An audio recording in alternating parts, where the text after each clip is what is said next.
Hi guys and welcome into the Roxy Report. Okay, so a couple of days ago something little called E3 happened, and if you don't know what E3 is, it's a gaming expo where basically all the big companies such as Microsoft, Sony, Ubisoft, EA all basically come to show off their games and reveal games that we didn't even know about. So of course I was there watching every single conference live and twittering about it because that's what I do every year. So if you want to follow me at Roxy Report every year, you'll find me on Twitter basically ripping into every game that's shown, apart from the ones that actually look really, really good. And that's what I'm here to talk about today. Okay, so first we're going to talk about the smaller ones that I'm slightly interested in, and then we're going to get to my most anticipated game of the year, because it's something that I'm really, really looking forward to. Okay, so first up, something that took me by complete surprise was Insomniac's Spider-Man, and it may be the reason I went out and bought PS4.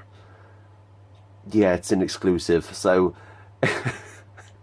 I'm looking a little bit forward to it.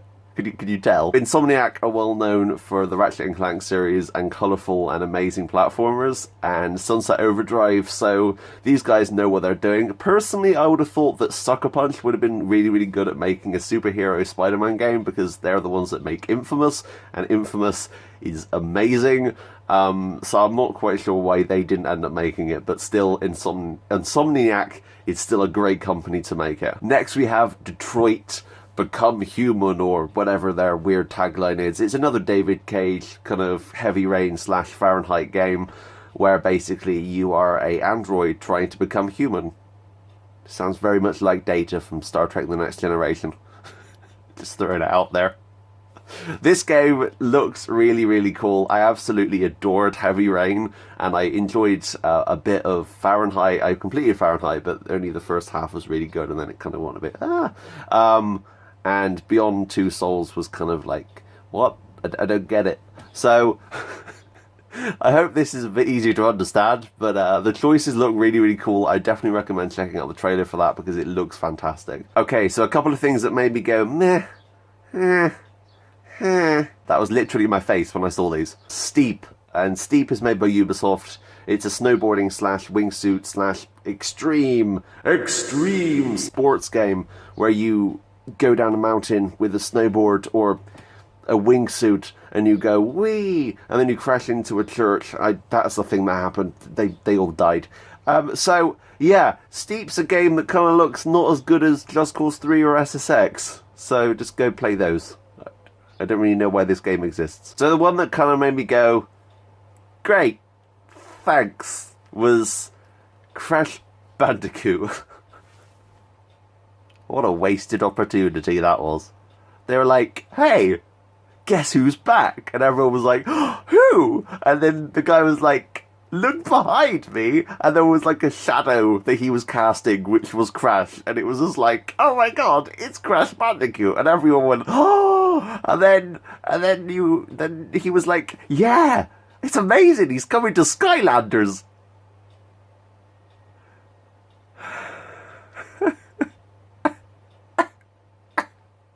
You literally heard the audience kind of go, that was literally the reverbing noise around the whole place was just, yeah.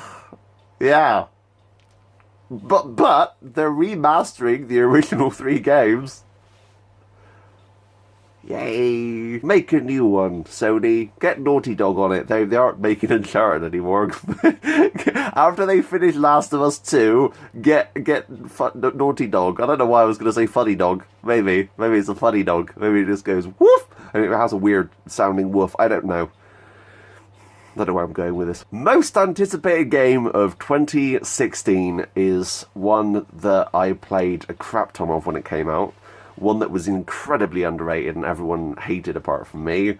I will agree that the main character of Aiden Pierce was a douchebag, but they've fixed that in this new game, so you can probably tell I'm talking about Watch Dogs 2. I'm freaking excited about Watch Dogs 2.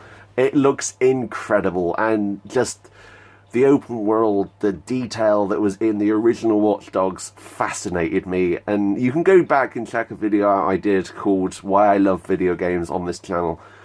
And on that video I talked about, I just walked from one point to another scanning people and just looking at the civilians, and so many things happened, and that world is so alive, and that the sense of disbelief, kind of like you are just kind of sucked into this world of Chicago, and the idea that the new one's being set in San Francisco, with dogs and animals and a little drone, and it's more of the same. And I loved Watch Dogs 1 for just how detailed it was, and from what I've seen so far, this game looks incredibly detailed and is something that I'm really, really excited to play.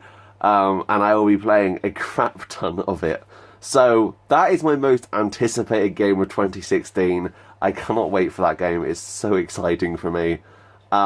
If you have an anticipated game or a disappointment of the last couple of weeks that has come out in the news, then tell me.